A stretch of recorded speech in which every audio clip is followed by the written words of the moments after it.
This is a tutorial on how to install the Visual Studio C++ compiler. So first you have to install the Visual Studio installer.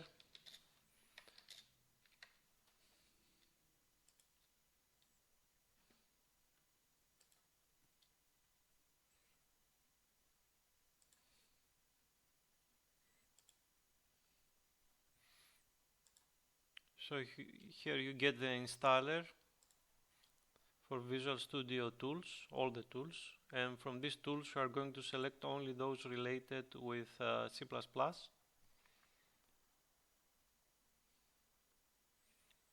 It's not Visual Studio installer is not very heavy, so it will not take too much to download.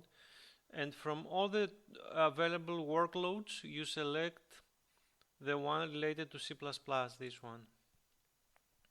And it will take about 8 GB in hard disk.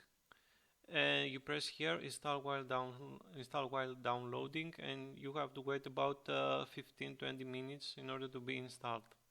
Thank you very much for your patience.